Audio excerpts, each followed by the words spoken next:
Selamat datang di penjelasan kita kali ini. Kita akan bahas sesuatu yang, lumayan berat tapi super menarik. Sebuah teori matematika yang bisa jadi loh, bakal mengubah cara Anda melihat kebenaran, waktu, bahkan realitas itu sendiri. Oke, kita mulai dari pertanyaan yang kelihatannya simpel, tapi coba deh pikirin baik-baik. Apakah kebenaran itu selalu hitam dan putih? Selalu mutlak? Nah, biar nggak tersesat di konsep yang rumit ini, kita udah siapin 5 bagian. Kita mulai dari soal benar atau salah, terus masuk ke semesta logika, jalinan realitas, definisi baru soal waktu, dan terakhir, kita lihat apa sih implikasi filosofisnya? Oke, bagian pertama. Kenapa sih logika benar-salah yang biasa kita pakai sehari-hari itu ternyata nggak cukup buat menjelaskan alam semesta kita yang jujur aja aneh banget? Coba bayangin ya, di satu sisi ada logika klasik. Gampang banget, sesuatu itu kalau nggak benar, ya salah, titik. Kayak saklar lampu, on atau off. Tapi, di sisi lain ada dunia kuantum. Di sini sebuah partikel itu bisa ada di banyak kondisi sekaligus. Jadi kebenaran itu nggak lagi saklar on-off, tapi lebih cair, lebih kontekstual. Nah, di tengah kebingungan ini muncullah teori topos. Jadi, gimana kalau ada sebuah semesta logika yang baru? Semesta yang dirancang khusus buat menangani semua keanehan dan kompleksitas ini? Ya, inilah inti dari teori topos.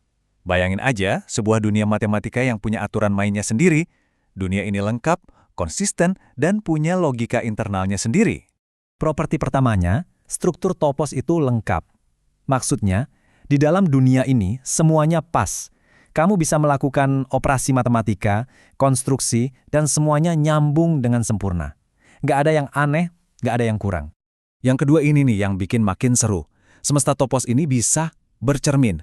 Dia punya alat internal buat menganalisis strukturnya sendiri dari dalam. Jadi dia nggak butuh kita, si pengamat dari luar, buat memahami dirinya sendiri.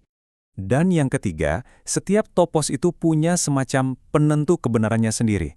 Jadi ada satu bagian khusus di dalamnya yang tugasnya mendefinisikan apa sih arti benar di dalam dunia spesifik itu.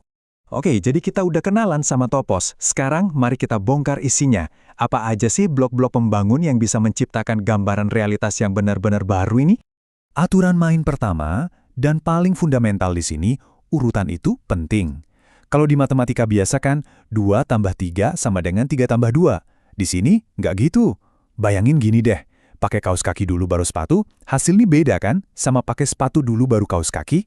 Nah, di dunia topos, melakukan tindakan F lalu G itu bisa menghasilkan realitas yang sama sekali berbeda dengan melakukan G lalu F. Ini namanya non-komutativitas. Lalu ada yang namanya pengklasifikasi subobjek. Anggap aja ini bukan saklar, tapi tombol volume kebenaran. Jadi kebenaran itu bukan lagi sekedar benar atau salah, tapi ada spektrumnya. Bisa jadi agak benar, cukup benar, atau benar dari sudut pandang A. Nilainya itu ditentukan oleh konteks di dalam sistem itu. Oke, sekarang pertanyaannya, kalau kebenaran itu sifatnya lokal dan kontekstual, gimana caranya semua sudut pandang yang beda-beda ini bisa nyambung jadi satu realitas yang utuh dan konsisten? Nah, disinilah ada konsep keren yang namanya berkas, atau dalam bahasa Inggrisnya, sheaf. Gampangnya gini, bayangin kamu punya banyak banget potongan peta dari berbagai daerah. Tugas si berkas ini adalah mengelem semua potongan peta lokal itu jadi satu atlas dunia yang besar, lengkap, dan gak ada yang tumpang tindih atau bolong. Jadi si berkas inilah yang memastikan semua kebenaran-kebenaran lokal itu bisa nyambung jadi satu kebenaran global yang konsisten. Nah, dengan semua alat baru ini, non-komutativitas, spektrum kebenaran, dan si lem perekat realitas, sekarang kita bisa lihat gimana teori topos ini mendefinisikan ulang konsep-konsep paling dasar yang kita kenal, seperti kemunculan, entropi, dan waktu.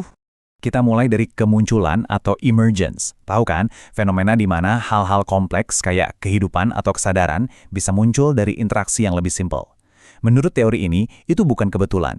Itu adalah hasil logis dari proses pengeleman tadi. Ketika banyak sekali peristiwa lokal yang konsisten direkatkan, mau nggak mau akan muncul sebuah struktur global yang baru dan lebih kompleks. Lalu, entropi.